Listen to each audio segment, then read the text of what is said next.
afternoon and welcome. This is the news at 1 p.m. on NTA Channel 5 Abuja, the Unity Station. I am Nolin Ebel Ame with the news.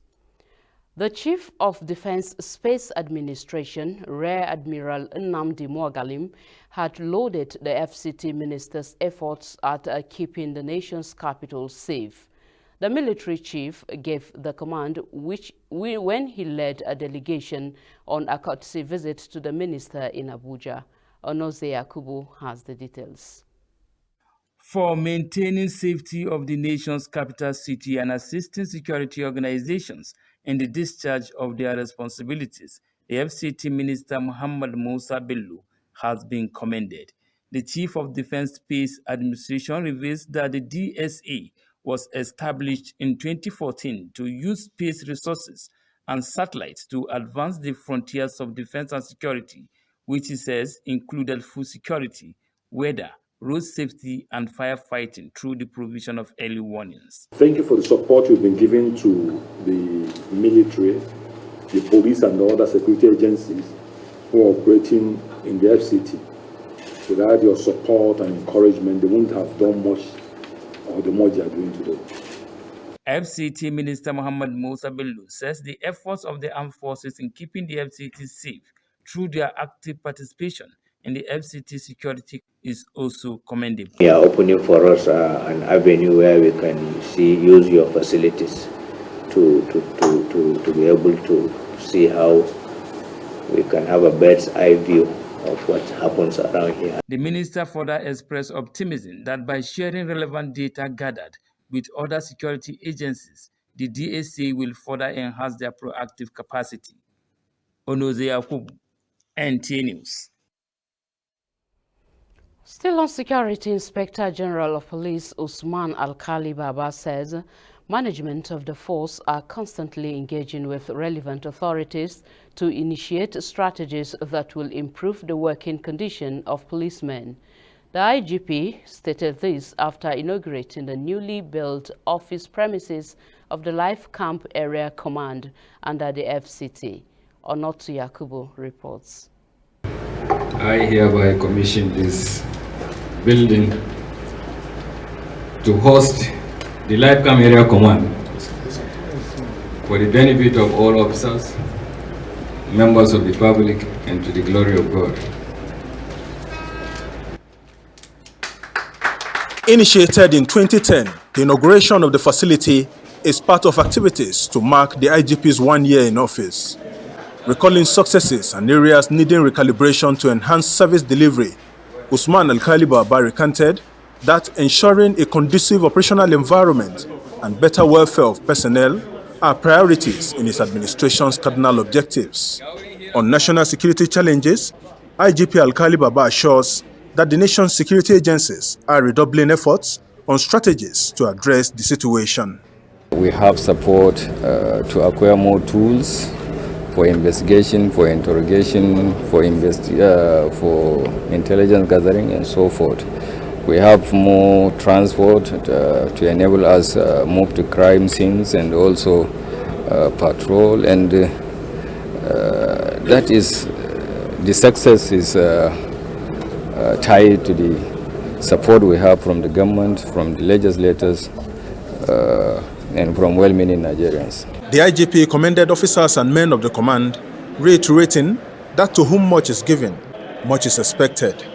He calls for strict adherence to professionalism, operational rules of engagement, and respect for human rights, especially as the Easter festivities operational order will be outlined to ensure a hitch-free celebration. Onotu Yakubu, NTA News. Away from security to health now, healthcare delivery in the Federal Capital Territory has been boosted with the donation of laboratory equipment to the FCTA by a private firm as part of their corporate social responsibility. Onoze Yakubu completes the report. The laboratory equipment donated are 36,000 container tubes. Receiving the equipment, FCT Minister Muhammad Musa Bello commended the private firm for its continued support and partnership with the FCTA for the improvement of healthcare delivery in the territory. On behalf of the FCT administration and the entire citizens, I wish to thank you most sincerely for donating 36,000 pieces of this stuff. I don't know how many persons would benefit from this, but I'm sure they are going to be in hundreds of thousands.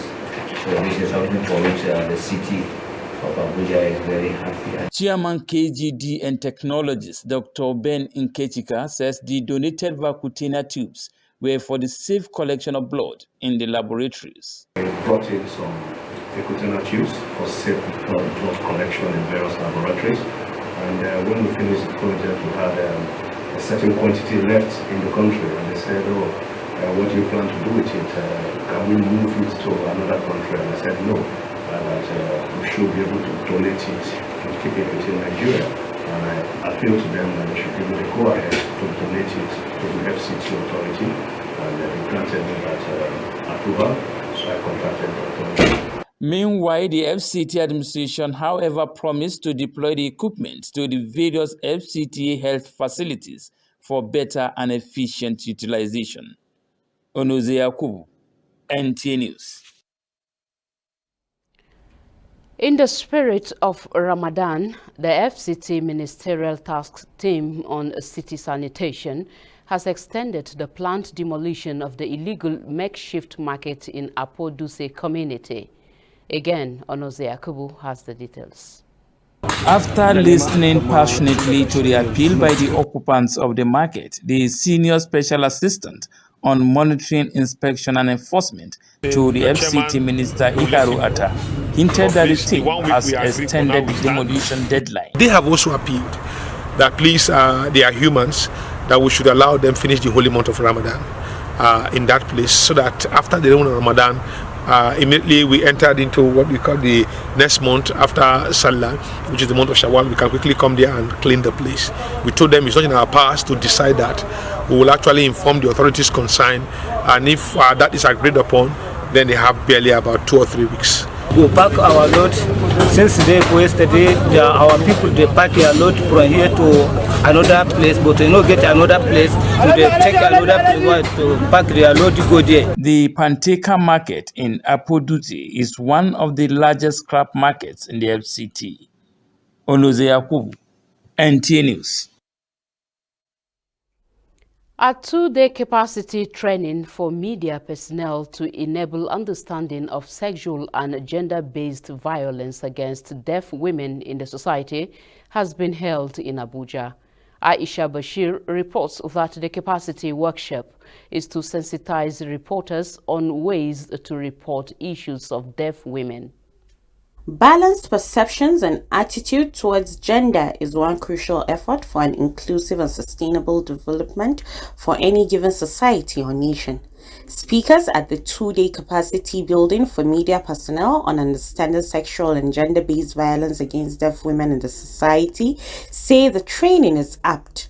The executive director, the Deaf Women Aloud Initiative, Helen Bioku Alase, says it's high time the deaf women in the society are free of sexual and gender-based violence. So we want to also use this to change their mentality and their views, to remove their previous mentality and replace it with a new way on how to report our stories and bring it to the limelight in a way that the society can also see that we deaf people are one as normal human beings. Don't call us deaf and mute in the world or deaf and dumb. In media, some people will say deaf people are dumb. It is a wrong word. We want to change that dumb, that word, to deaf. A media personnel living with disabilities stress the need for the media to do more. The media need to focus more on the issues, focus more on those issues, those challenges that women, especially the deaf women, are having. That's what the media should be. The training is expected to end on the 13th of April, 2022. Aisha Bashir, NTA News. You're watching NTA Channel 5 News at 1 p.m. We'll be back after this message. Stay with us.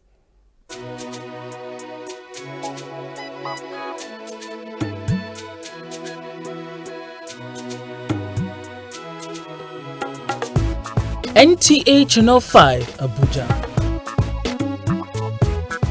We are everywhere in the Federal Capital Territory and beyond. From Amak, Abaji, Gogwalada, Kuje, Buari, and Kwali area councils. Stay with us, the Unity Station.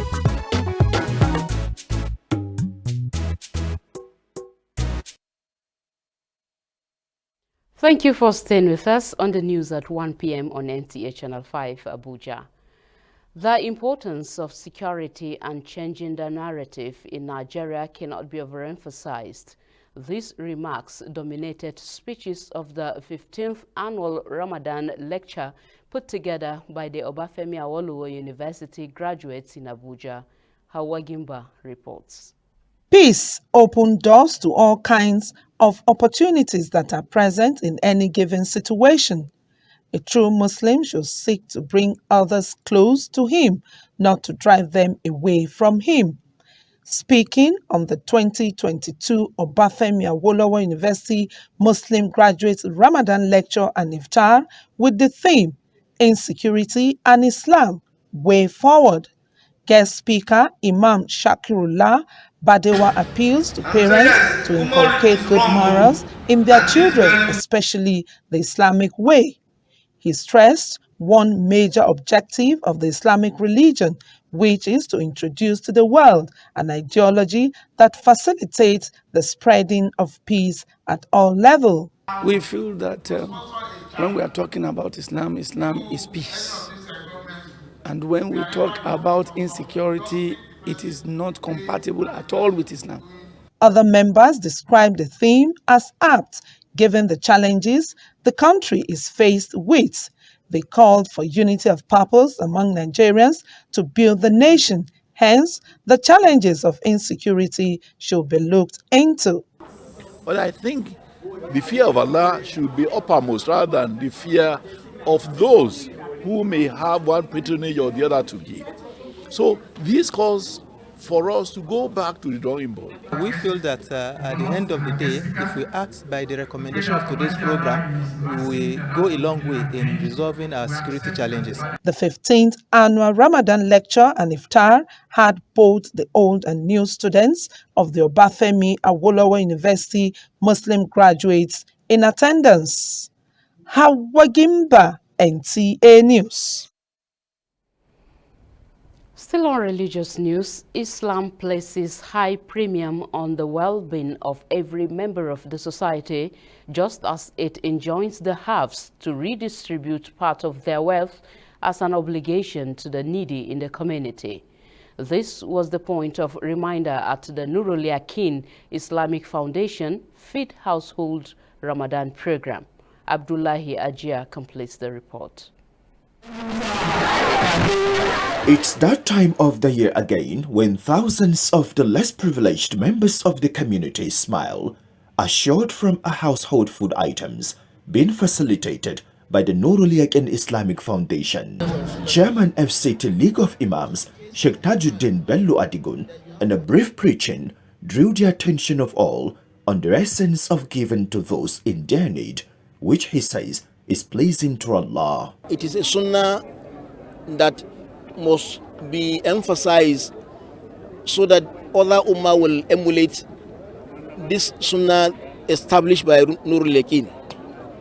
To those who are rich, Allah has given them key to paradise by assisting those who are less privileged. Allah subhanahu wa ta'ala is using him to wipe off the tears of the less privileged, the downtrodden. For organizers and guests, the commitment to bridge the gap of this necessity of life is worth emulating, given the assurance that such gesture will help address social problems while maximizing the reward of giving for Allah's sake. I hope that people will live up to this Quranic and Islamic injunction, which is to feed the needy, to help those that are in serious need. The motive is to see how we can, after giving out, then teach others We want to teach others on how to do things, how to benefit humanity. If somebody is not, he doesn't have what to eat, he can easily create chaos. And we also wish to thank our supporters who directly or indirectly assist the Noor Islamic Foundation. The way you have, if you are helping the one that is under you, you see, even you, God will be opening more ways. May Almighty Allah continue bless them.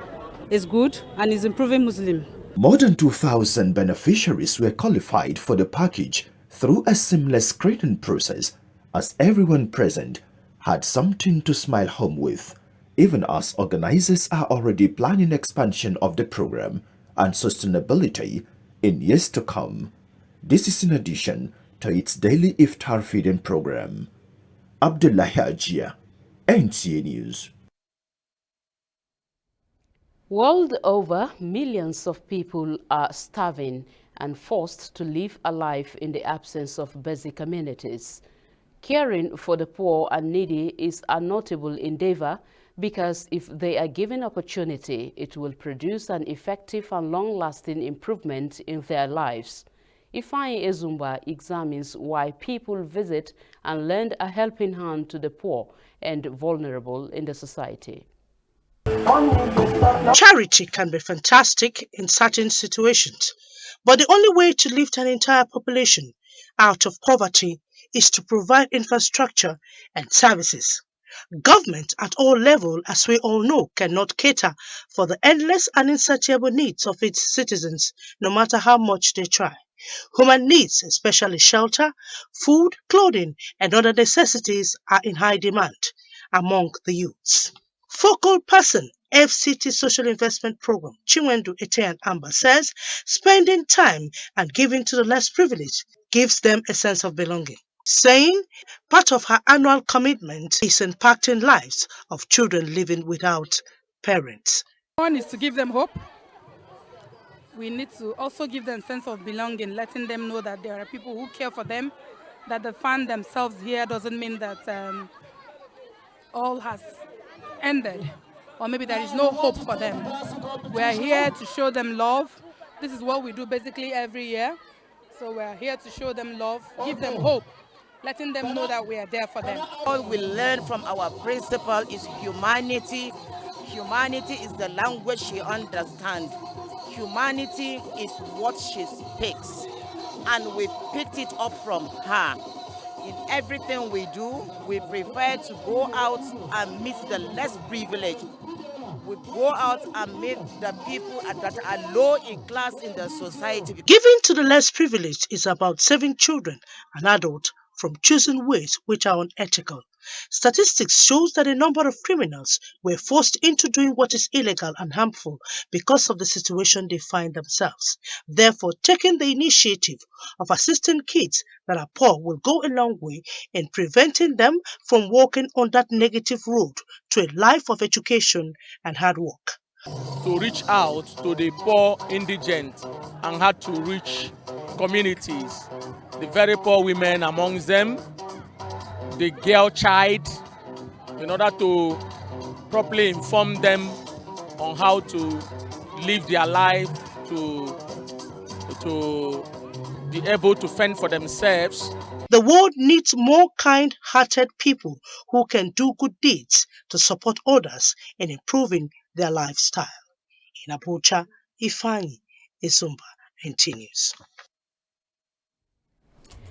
Among one of the Nigerian delicacies is the one made from jute leaf. Aisha Obali in this report tells us the high level of nutritional value of jute leaf and how it can become an acceptable delicacy across tribes and culture. Jute leaf is classified under vegetable, commonly known and used among people of southwest and northern Nigeria. Depending on the region, jute leaf is known with different names.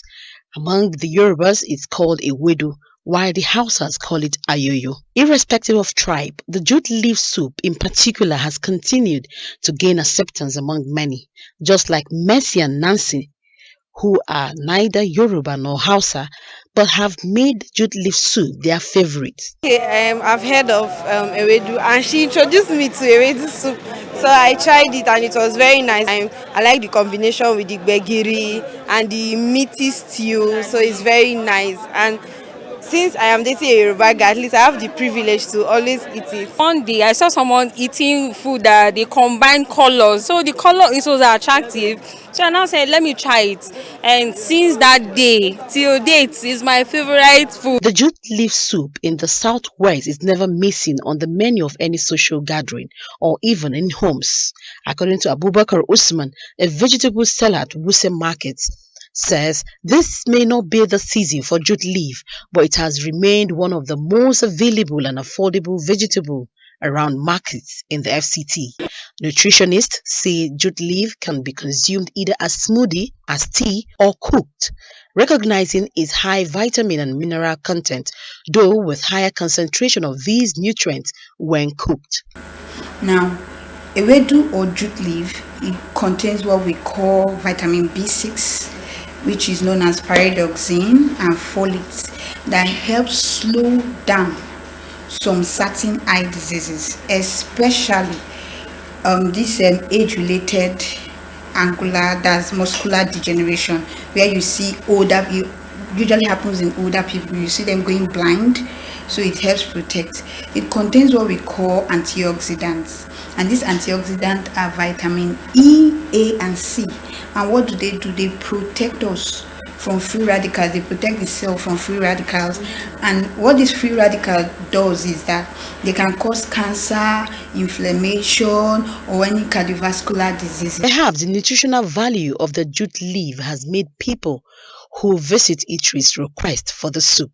When next you visit a food court like this one, remember to ask for jute leaf soup, better still, ewedu or ayoyo. Who knows, it might become one of your favorites.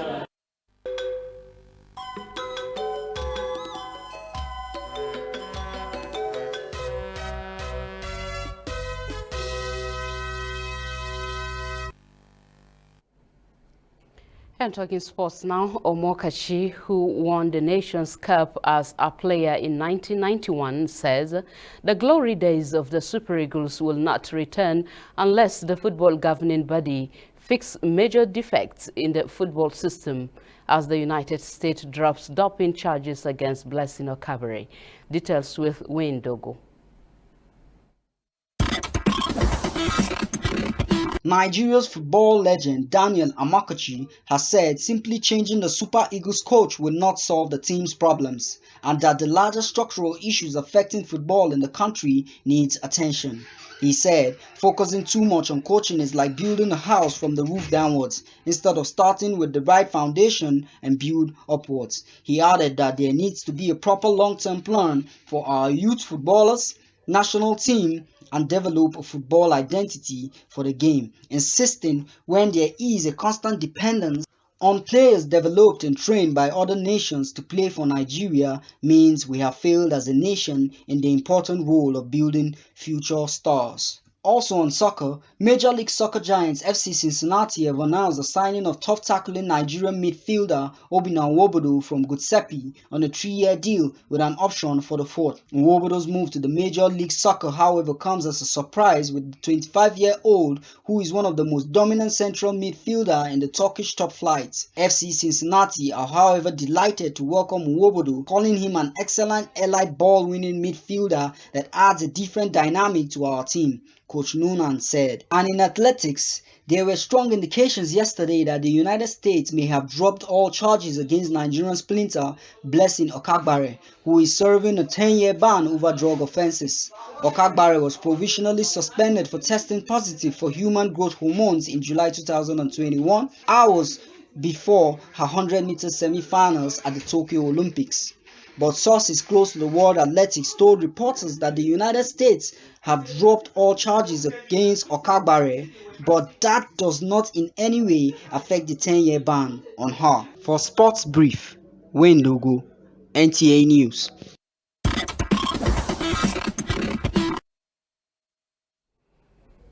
The sports brief there concludes the news at 1 p.m. on NTA Channel 5 Abuja. Thanks for watching. Join us for more news at 7 p.m. Stay safe and be vigilant. I am Norlin Ebel Ame.